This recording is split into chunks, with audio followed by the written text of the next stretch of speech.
네, 오늘 시장 이야기 함께 하실 분입니다. 유스탁의 유창희 대표님과 함께합니다. 어서 오세요. 안녕하십니까. 네, 안녕하십니까. 네, 오늘 거래소 장중에 그래도 하락폭을 줄이길래 선전하나 싶었는데 동시호가 때 매도폭을 좀 확 키웠습니다. 네. 오늘 시장 어떻게 보셨을까요? 뭐 오늘 시장 저는 뭐 전체적인 분위기가 네. 금리에 대한 어떤 발작이 아닌가 생각을 좀 하고 있어요. 그러니까 물론 이제 좀 더 보긴 해야 되지만 지난주 금요일에 예상보다 고용이 너무 좋게 나오지 않았습니까, 미국이? 그렇죠. 9만 명 이상 좋게 나오다 보니까 미국 국채 금리가 상당히 많이 올랐습니다. 그러면서 이제 같이 오른 게 또 달러 인덱스예요. 네. 그래서 달러 인덱스가 한 100, 한 2 정도 있던 게 105 정도까지 올라왔고, 그러니까 또 다시 우리나라 같은 경우 원화가 또 약세를 뜰 수밖에 없는 거죠. 그래서 장중 한때는 1,380원대까지 갔다가 한 1,379원 정도에서 좀 마감을 하긴 했습니다만, 어쨌든 다시 한번 1,380원대를 좀 위협한다는 부분들, 그러한 것들이 어떻게 보면 수급적으로 봤을 때 네. 뭐 엄청나게 외국인들이 매도가 나온 건 아니지만 약간 또 이번 주 목요일에 선물 없이 동시 만기도 있고 하니까 대형주 쪽으로 해서 막판에 좀 매도 물량이 좀 쏟아진 것 같습니다. 그래서 한 3시 정도까지만 하더라도 투자자분들이 이 정도면 잘 버티고 있다 생각을 할 정도였거든요. 왜냐면 네. 코스피가 거의 강보합, 약보합 정도였고 맞아요. 코스닥은 플러스 전환도 되기도 했었거든요. 이제 이제 막판에 한 30분, 20분을 못 남기고 못 견디고 이제 못 버티고 이제 하락을 조금 키우면서 마감을 했는데, 어쨌든 금리에 대한 어떤 불안감이 좀 증시에 오늘 좀 무겁게 영향을 주지 않았나 생각하고 있습니다. 네, 금리에 대한 불안감이 리스크로 작용했다라고 말씀을 해주셨습니다. 방금도 말씀해 주셨다시피 오늘 환율 움직임이 정말 강렬했습니다. 네. 1,376원에 마무리를 했는데 이렇게 뭐 지수가 내리고 환율 상승이라는 이 이중고가 있음에도 불구하고 네. 외국인이 많이는 아니지만 소폭 담았어요. 네. 좀 긍정적인 시그널로 받아들여도 괜찮을까요?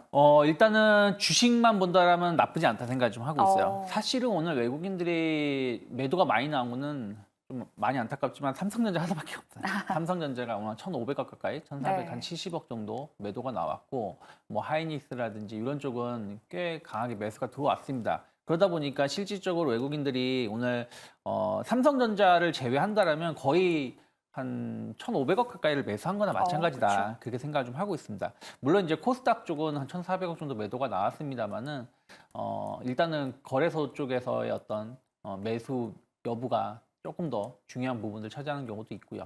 다만 이제 좀 아쉬운 거는 이제 유가증권 시장만 본다라면 제가 보기엔 나쁘지 않았지만 선물 쪽에서는 조금 강한 매도가 나왔죠. 네. 12,000개야 정도 매도가 나왔기 때문에 이 부분에 대해서는 이제 아무래도 좀 이제 이번 주가 선물 동시 만기다 보니까 그동안 매수했었던 부분을 약간 청산하는 물량도 좀 있다 생각하고 있고, 또 FOMC에 대한 어떤 경계감, 그러니까 지난주 같은 경우는 워낙에 졸트라든지 ADP 고용이 조금 안 좋게 나오면서 금리 좋았죠, 그래서. 그렇죠. 네. 그러니까 이게 참 어떻게 말하기 좀 뭐하지만 어쨌든 결과가 예상보다 조금 이제 안 좋게 나와주면서 금리 인하에 대한 어떤 기대감들이 있었던 게 갑자기 이제 민간 고용이 좋게 나오다 보니까 약간 금리에 대한 어떤 불안감 이런 것들이 이제 작용을 하면서 파생시장 쪽에서는 조금 매도가 좀 나왔습니다. 실망 매물이 좀 나온 거죠. 지난주에 매수가 들어왔던 부분들이. 그래서 파생시장은 어떻게 보면 약간 단기적인 흐름들이 이슈에 조금 더 반응을 하는 것이고, 주식시장은 약간 중장기적인 이슈에 좀 반응을 하는 거기 때문에 네. 단기적인 흐름은 좀 안 좋지만 중장기적인 흐름은 아직은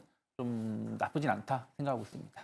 네, 역시 뭐 CPI도 예정이 돼 있고 FOMC 결과도 봐야 하니까 목요일 이후에는 또 확실한 방향성을 찾을 수 있을 것 같습니다. 이건 개인적으로 궁금한 건데 네. 외국인이랑 기관이 지난주부터 저 PBR, 좀 밸류업 종목들을 조금씩 네. 담더라고요. 이거 어떤 의미로 해석해야 될까요? 뭐 일단은 뭐 조금 빠른 얘기일 수 있겠습니다만은 7월 달에 약간 또 밸류업 관련돼서 정책 이슈가 좀 나올 수 있는 부분들이 좀 있습니다. 뭐 큰 영향은 주진 않겠지만, 예를 들어서 이제 블럭딜 거래를 할 때는 네. 미리 사전 공시하도록. 그러니까 요즘에는 지금까지는 당일에 공시를 하잖아요. 오늘 아침에 뭐 넘긴다 혹은 뭐 장 마감 후에 넘긴다고 공시를 하는데, 이런 올빼미 공시가 아니라 좀 이제 미리 한 달 전에 뭐 며칠 전에 최소한 뭐 이렇게 기간을 주게 되죠. 그래서 그런 부분들이라든지 또 밸류업 관련돼서 계속해서 정책 이슈가 7월 달에 좀 있다 생각하고 있고, 네. 또 하나는 이제 벌써 6월 10일이에요. 뭐 이번 주가 지나가면 6월 중순이 넘어가는 것이고, 그러면 실적 이제 시즌이 그쵸. 시작되나요? 7월 네. 달 넘어가게 된다라면 삼성전자 예비 실적 발표하면서 물론 7월 초부터 실적 발표하는 건 아니지만 네. 어쨌든 이제 7월 중순 넘어가면 실적 장세가 들어갈 것이고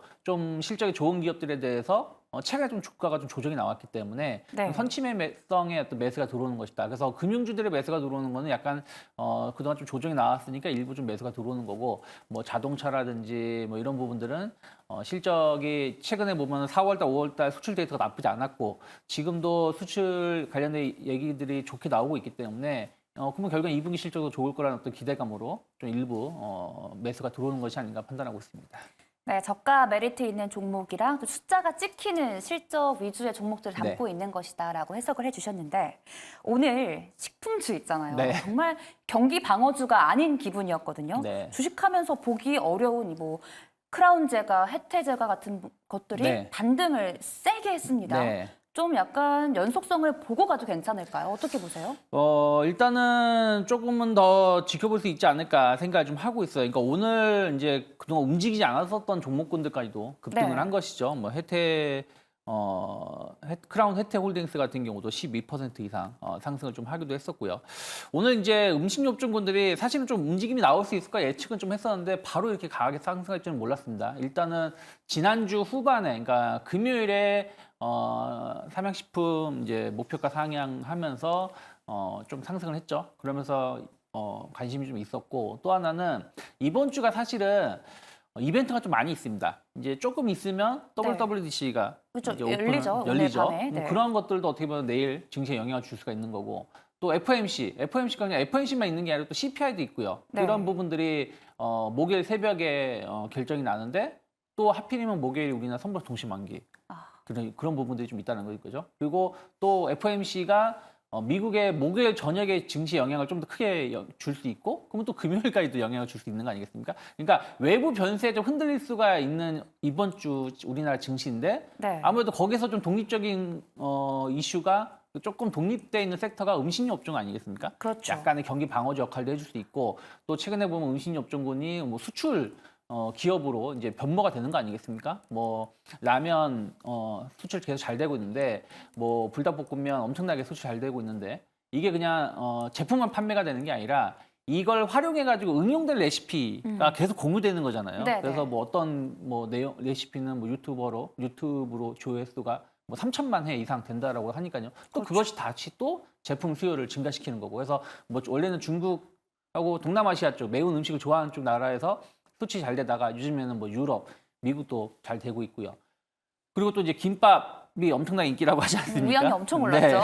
그래서 뭐 그 여기 매일경제 그 유튜브에서도 그 심층 취재한 것도 봤는데 네. 먹방 하는 것도 김밥 그거 봤는데 어쨌든 계속해서 인기가 끌다 보니까 김밥 또 김 수출도 잘 되고 있는 것을 좀 볼 수 있었고 그리고 이제 또 성수기 아닙니까? 네. 지금 빙가류 오늘도 30도가 넘었었죠. 폭염 수혜주로 나오더라고요. 그래서 네.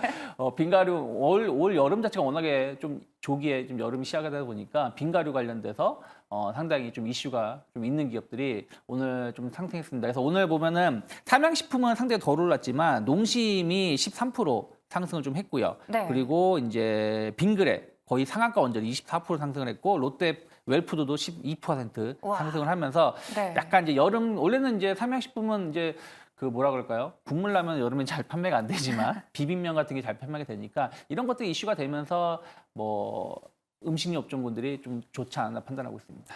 이렇게 빅 이벤트 사이에서 숫자 잘 찍히고 영향이 덜한 음식료 업종의 수급이 좋았다라고 말씀을 해주셨습니다.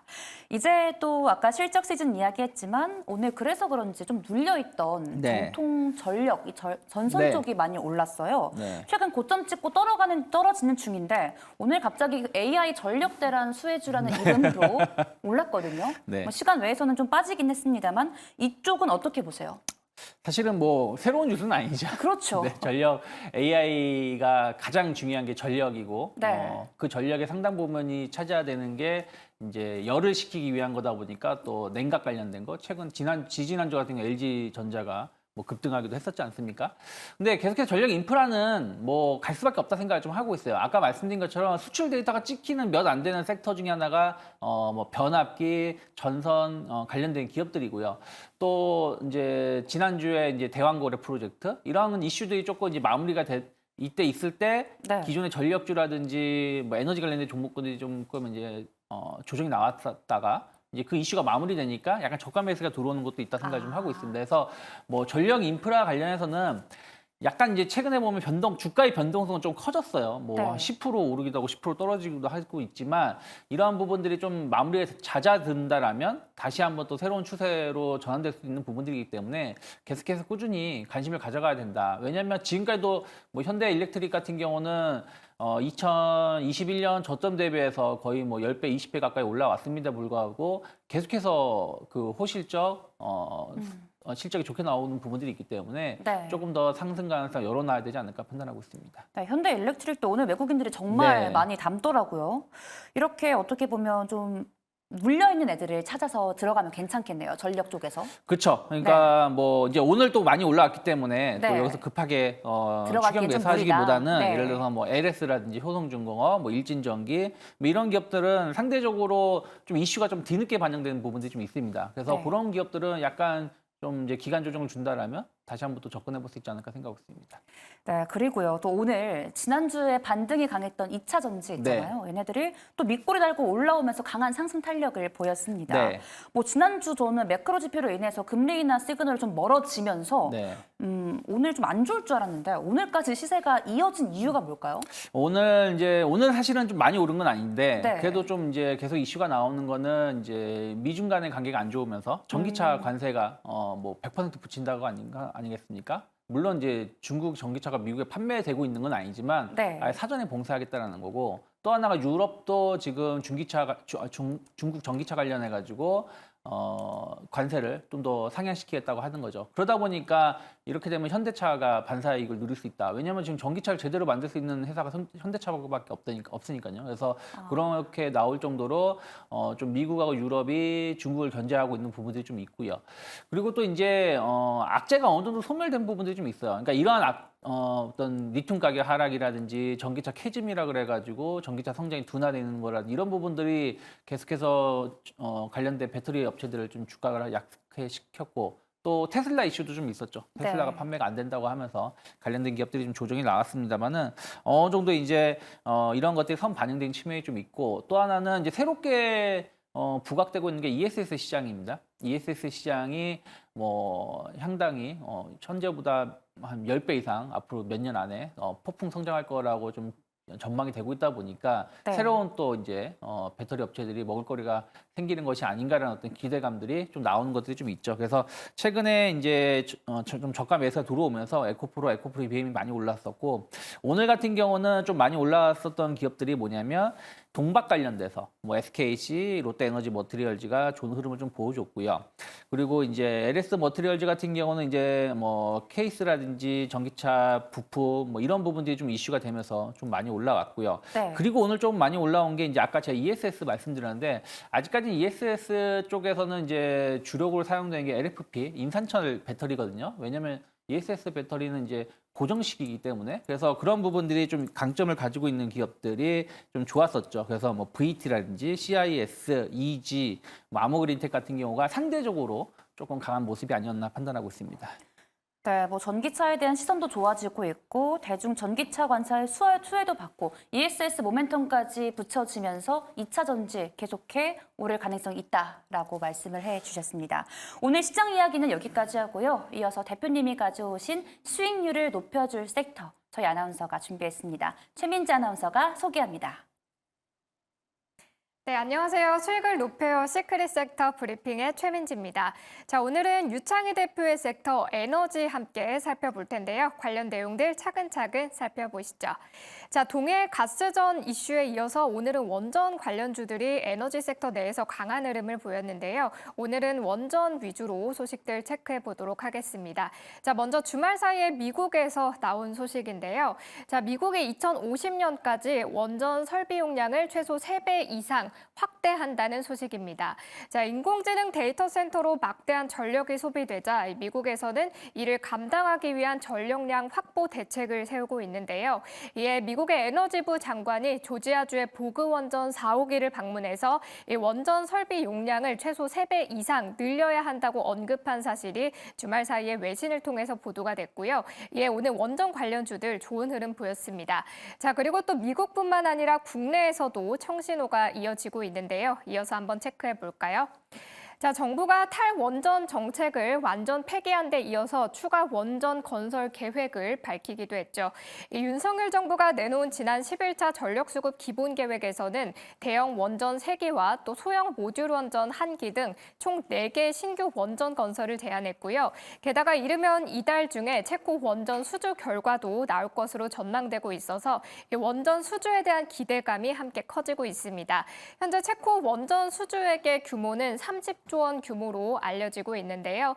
이뿐만 아니라 새로운 원전 건설을 추진하고 있는 이 영국 원전의 기업단도 내일부터 한국을 나흘 동안 방문할 예정입니다. 국내 원전 수출에 대한 기대감 커지고 있는데요. 자, 원전 확대로 이어지고 있는 글로벌 트렌드와 함께 원전주 기대해봐도 좋을까요? 전문가와 함께 자세한 인사이트 확인해 보시죠. 대표님이 가져오신 섹터는 에너지였습니다. 요즘 국내 원전주가 최근 일제히 오름세를 나타내고 있습니다. 또 주말에도 미국에서 원전 확대 소식이 들리면서 꾸준히 관심을 받고 있는데 자세한 내용 짚어주시겠어요? 네, 일단은 아까 이제 말씀드린 것처럼 약간 대한고래 이슈가 조금은 이제 수면 아래 가라앉았죠. 그러니까 네. 결국엔 연말에 시추를 이제 준비를 해서 거기서 이제 나오는지 안 나오는지 결과를 봐야 되기 때문에 지금은 이제 뭐 그 관련된 기업들 제외하고는 이슈가 좀 될 가능성이 좀 적다라고 생각하고 있어요. 그러다 보니까 다시 이제 돌고 돌아서 에너지 쪽으로 좀 다시 주목되는 것 같습니다. 사실은 뭐 동해 강구 때문에 에너지 관련된 기업들이 지난주에 피해를 입었다? 이건 좀 말이 안 맞죠. 왜냐하면 이 강구 개발, 거기에 가스가 있다고 하더라도 네. 개발하는데 10년이 걸리고 실제 우리가 쓰는 데는 2030년부터 쓸 수 있는 거 아니겠습니까? 그럼 그 전에는 그럼 발전소 안 짓고 뭐 가만히 있는 거 아니지 않습니까? 그렇죠. 근데 워낙에 그쪽이 이슈가 크다 보니까 뭐 관련된 기업들이 조금 조정이 나왔었다라고 평가하고 있는데 네. 이제 막상 이제 그쪽이 이제 가라앉아 보니까 이쪽이 다시 좀 주목을 받는 것이 아닌가 생각을 좀 하고 있습니다.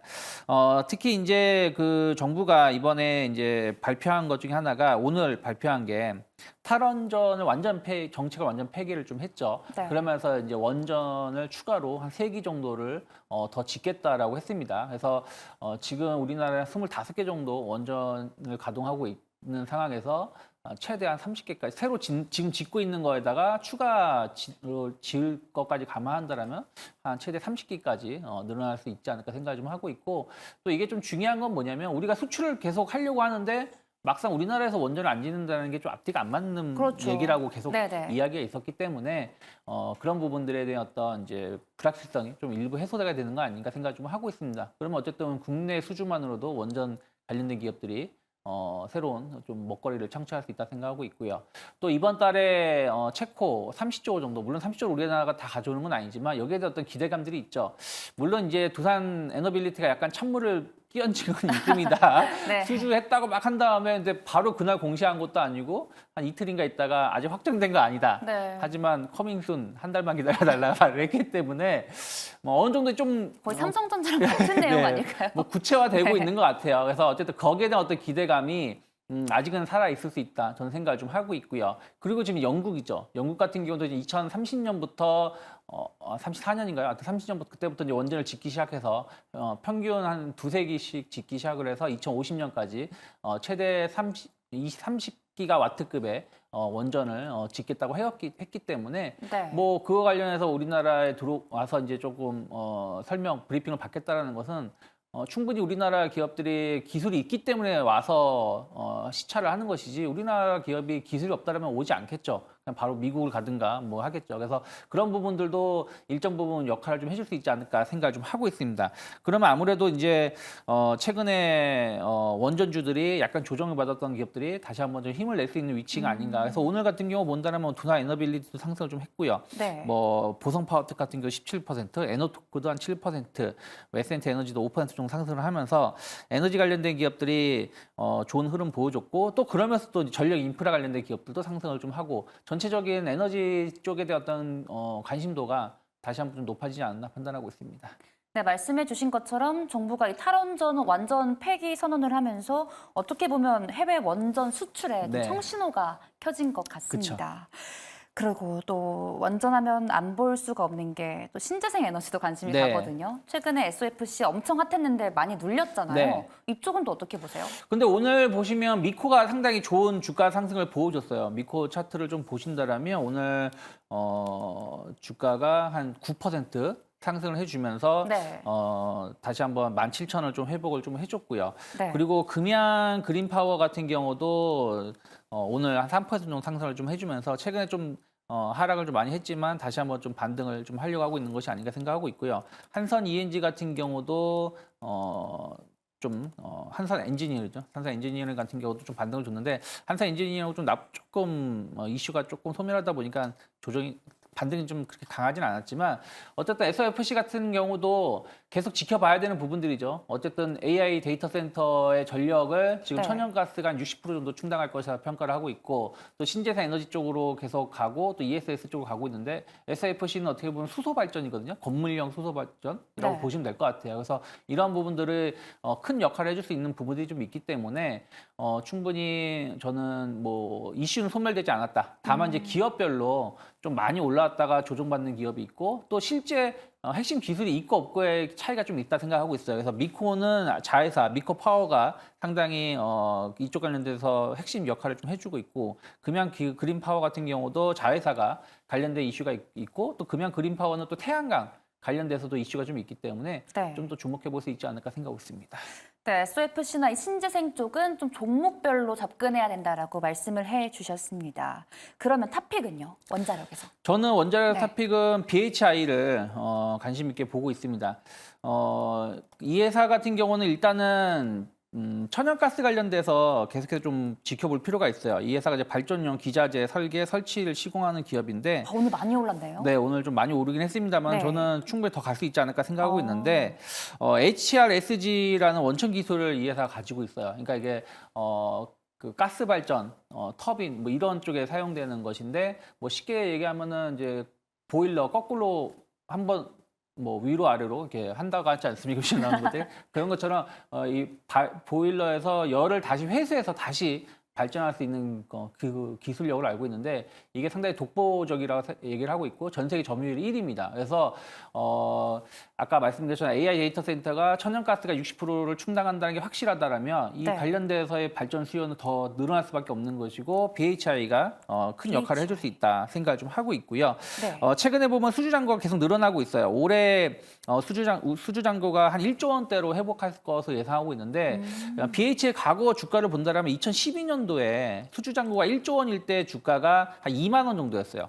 근데 그 다음에 수주 잔고가 한 6천 원대까지 떨어지면서 한 주가가 많이 하락을 했었거든요. 근데 최근 올해 아까 말씀드린 것처럼 수주 잔고가 지금 다시 1조 원대 이상으로 복귀를 한다라면 지금 주가가 10,000원이기 때문에 10년 전에 주가가 비교해 본다면 충분히 더 올라갈 수 있는 여지는 있지 않을까 생각을 좀 하고 있고요. 네. 그리고 이제 암모니아 혼소 보일러 한마디로 수소죠. 이쪽 관련해서도 국책 사업을 하고 있는 게 있습니다. 그래서 2027년 정도에 개발을 완료를 하고 30년까지 이게 개발이 괜찮다라는 판단이 나면 바로 발전을 그 설비를 하기로 정부가 계약한 부분도 있기 때문에 수소 발전에서도 이 회사가 상당한 역할을 해줄 수 있다 생각을 좀 하고 있고요. 그리고 원전 관련돼서도 기자재란 이런 것을 제작을 해서 납품을 합니다. 그래서 뭐 원전 쪽에 대해서 엄청난 매출이 있는 건 아니지만 어쨌든 원전 관련해서도 약간 이슈가 같이 가져갈 수 있지 않을까 생각을 좀 하고 있어요. 그래서 그런 거 감안한다라면 네. 오늘 주가가 한 9% 정도 상승을 좀 했습니다. 근데 기술적으로 본다라면 최근에 약간 변동성이 좀 있어요. 이 회사가 한 12,000원이 단기 고점이기도 하고, 그다음에 네. 10,000원을 저점을 놓고 뭐 오를 때는 10%, 빠질 때는 또 10%씩 빠지기도 많이 오르네요. 네, 이렇게 변동성을 주는데 네. 우리 이렇게 변동성을 주면서 이제 저점이 안 깨진다라면 충분히 고점에 더 돌파에 대한 어떤 기대감들 가져갈 수 있다 생각을 좀 하고 있어요. 약간 흔드는 거라고 생각하고 있고, 오늘 같은 경우도 외국인들이 꽤 많은 매수가 좀 들어왔습니다. 외국인들이 한 30만 주 이상, 35만 주 이상 매수가 들어오면서 주가가 올라온 것이기 때문에 충분히 저는 고점 돌파에 대한 어떤 기대감 가져갈 수 있다 생각하고 있고요. 그래서 네. 12,000원만 돌파가 된다라면 일단 15,000원 정도까지의 상승 열려 있다 생각하고 있고, 최근에 지지가 되었던 10,000원이면 크게 이탈하지 않는다라면 조금 눌린다고 하더라도 분할 매수 가능하지 않나 판단하고 있습니다. 네, 10년 전에 수주 잔고와 비슷한 수준을 갖고 있기에 그때의 주가로 회복할 수 있지 않을까라는 기대감도 있고 수소 모멘텀도 있는 네. BHI 가져오셨습니다. 목표가는 15,000원에 손절가는 10,000원입니다. 오늘은 또 시간 관계상 대표님 네. 여기서 보내드리겠습니다. 지금까지 유스탁의 유창희 대표님과 함께했습니다. 고맙습니다. 고맙습니다.